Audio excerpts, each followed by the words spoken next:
चलिए my dear students, आज हम देखेंगे जल विद्युत संयंत्र के बारे में। किसके बारे में? जल विद्युत संयंत्र के बारे में आज हम देखेंगे। तो आज हम क्या देखेंगे डियर स्टूडेंट? तो आज हम पढ़ेंगे जल विद्युत संयंत्र के बारे में।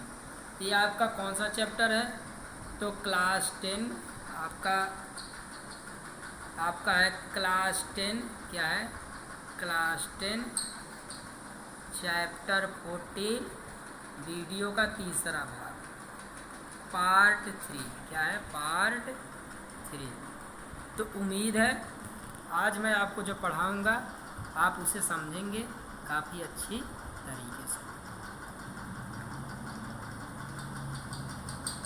चलिए माय डियर स्टूडेंट, अब हम देखते हैं ऊर्जा के एक अन्य स्रोत के बारे में। देखिए ये क्या है? ऊर्जा का आपका पारंपरिक स्रोत है। क्या है? ऊर्जा का पारंपरिक स्रोत है। क्यों? क्योंकि ऊर्जा का एक अन्य पारंपरिक स्रोत है। देख सकते हैं आप यहाँ पर, ऊर्जा का एक अन्य पारंपरिक स्रोत बहते जल की गतिज ऊर्जा को किसी ऊंचाई पर से स्थित जल की स्थित ऊर्जा। ठीक है, किस सिद्धांत पर काम कर रहा है? ऊर्जा का एक अन्य पारंपरिक स्रोत बहते जल की गतिज ऊर्जा, ध्यान दीजिए कौन सी ऊर्जा? गतिज ऊर्जा, अथवा किसी ऊंचाई पर स्थित जल की स्थितिज ऊर्जा है। यानी कि जब हम क्या करते हैं, जल विद्युत संयंत्र लगाते हैं तो हम जो पानी है उसकी गतिज ऊर्जा का प्रयोग करते हैं और उसकी स्थिति ऊर्जा का प्रयोग करते हैं। चलिए आगे देखते हैं। जल विद्युत संयंत्रों में गिरते जल की स्थितिज ऊर्जा को विद्युत ऊर्जा में रूपांतरण किया जाता है। कैसे स्टूडेंट? मान लीजिए ये पहाड़ है। क्या है? पहाड़ है। यहाँ पर पहाड़ के चारों तरफ क्या है? झरना है। क्या है? झरना है। और देखिए ये क्या है? जब ये पानी स्थिर है तो इसे हम कहेंगे स्थितिज ऊर्जा। पानी की स्थितिज ऊर्जा। क्या कहेंगे? पानी की स्थितिज ऊर्जा कहेंगे। जैसे ही पानी झरने से नीचे गिरेगा ऐसे ऐसे करके तो किस में परिवर्तित हो जाएगा? तो ये परिवर्तित हो जाएगा गतिज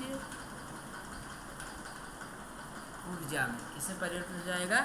गतिज ऊर्जा में। अब हम करेंगे क्या? यहाँ पर टरबाइन नाम की मशीन लगा देंगे। क्या लगा देंगे? टरबाइन नाम की मशीन लगा देंगे। जैसे ही पानी टरबाइन के ऊपर पड़ेगा वैसे ही क्या हो जाएगा? जैसे ही पानी क्या होगा? टरबाइन के ऊपर पड़ेगा वैसे ही टरबाइन क्या हो जाएगी? पानी गिर रहा है, टरबाइन क्या होगा? घूमेगा घूमेगा घूमेगा। और यहाँ पर इस टरबाइन में क्या जोड़ देंगे? डायनेमो जोड़ देंगे। क्या देंगे? डायनेमो। डायनेमो क्या करता है?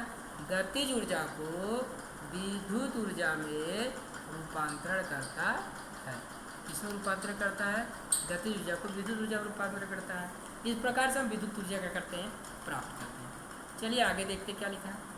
चूँकि ऐसे जल प्रपातों की संख्या बहुत कम है जिनका उपयोग स्थिर ऊर्जा के स्रोत के रूप में किया जा सके, अतः जल विद्युत संयंत्रों को बांध से संबंध किया जा सकता है। यानी पहाड़ बहुत कम है, प्राकृतिक रूप से झरने कम होते हैं, इसलिए क्या करते हैं? नदियों पर बांध बनाकर क्या करते हैं? पानी को इकट्ठा करते हैं। पानी क्या करते हैं? इकट्ठा करते हैं। अब फिर क्या होता है? उस बांध से पानी को क्या करते हैं? छोड़ते हैं। और क्या होता है? कृत्रिम रूप से विद्युत उत्पादन करते हैं।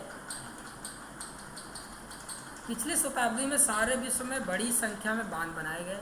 जैसा आप चित्र में देख सकते हैं, भारत हमारी ऊर्जा की मांग का चौथाई भाग जल विद्युत द्वारा पूरा करता है। यानी हमारे जो विद्युत ऊर्जा है उसका चौथा यानी 25% हम विद्युत ऊर्जा जल विद्युत से प्राप्त करते हैं। जल विद्युत उत्पन्न करने के लिए नदियों का बहाव में बड़े जलाशय बनाए जाते हैं। यानी जैसे मान लीजिए कोई नदी है, इधर से बह के आ रही है। नदी है क्या है? नदी क्या हो रही है? बहकर आ रही है। कोई नदी है जो क्या हो रही है? बहकर आ रही है। अब यहीं पर एक बांध बना दिया गया और यहाँ पर पानी को इकट्ठा कर लिया गया। अब क्या होगा, अब नदी पानी इकट्ठा कर लिए, पानी इकट्ठा करके धीरे धीरे छोड़ेंगे और टरबाइन लगा देंगे, यहाँ डायनेमो लगा देंगे और जैसे ही पानी गिरेगा टरबाइन घूमेगा और डायनेमो क्या कर देगा, विद्युत ऊर्जा में परिवर्तित कर देगा। तो क्या होता है, ऊंचे ऊंचे बांध बनाए जाते हैं। चलिए स्टूडेंट, अब हम आगे देखते हैं।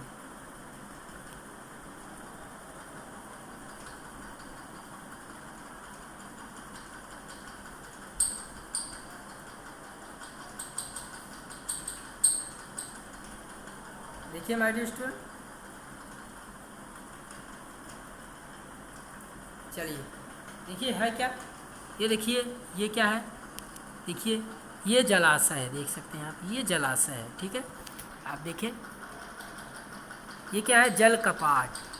ठीक है, ये रही टरबाइन और ये क्या है, पावर हाउस है और ये क्या है, पावर की लाइन है। इतना आपने देखा। देखिए होता क्या है, होता क्या है माय डियर स्टूडेंट, देखिए होता क्या है माय डियर स्टूडेंट, होता क्या है माय डियर स्टूडेंट, देखिए ये जलाशय है, आप देख रहे हैं क्या है, ये क्या है, जलाशय है। क्या है ये जलाशय है, आप देख रहे हैं। अब देखिए हो क्या रहा है, यहाँ पर जलाशय में बांध बना दिया गया। क्या बना दिया गया, बांध बना दिया गया। अब बांध से बलपूर्वक पानी छोड़ेंगे इधर और ये टरबाइन लगी है, जैसे ही पानी छोड़ें टरबाइन घूमेगी और यहाँ जनरेटर लगा हुआ है। जनरेटर क्या करेगा, घूमेगा और क्या करेगा, विद्युत उत्पन्न करे। इस प्रकार से पावर आपका आ जाएगा। इस प्रकार से हम क्या करते हैं, बिजली बनाते हैं। ठीक है, जलाशयों में क्या होता है आप जानते हैं, जलाशयों में जल संचित होता है, जिसके फलस्वरूप इनमें भरे जल का तल ऊंचा हो जाता है। बांध के ऊपरी भाग में पाइप द्वारा जल के आधार के पास टरबाइन ब्लेड के ऊपर गिरता है। देखिए जैसा यहाँ पर देखिए ये जलाशय है, यहाँ से पानी गिर रहा है जल कपाट से टरबाइन पे, टरबाइन घूमता है और यहाँ पे जनरेटर लगा है। जनरेटर क्या करता है, गतिज ऊर्जा को, जो गतिज ऊर्जा है इसको करता है विद्युत ऊर्जा उत्पादित कर देता है और यहाँ से पावर लाइन द्वारा विद्युत का उत्पादन होता है। ठीक है, चलिए हम देखते हैं।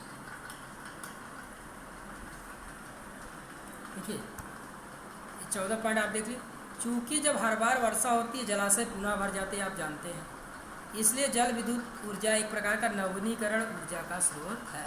अगर आपसे कोई पूछे कि जल विद्युत ऊर्जा क्या नवीनीकरण का स्रोत है, तो आप कहेंगे जी सर, जल विद्युत ऊर्जा क्या है, नवीनीकरण स्रोत है। क्योंकि जब बारिश होती है तो क्या होता है, नदी तालाब फिर भर जाते हैं, हम फिर से उसका उत्पादन कर सकते हैं। लेकिन अतः हमें जीवाश्म ईंधन की बात किसी न किसी दिन अवश्य समाप्त हो जाए, जल विद्युत समाप्त होने की कोई चिंता नहीं होती। यही आप जानते हैं कोयला है आपका, कोयला, पेट्रोल, ये सब क्या होगा, पेट्रोलियम, ये सब क्या होगा, ये सब निकट भविष्य में खत्म हो जाएंगे।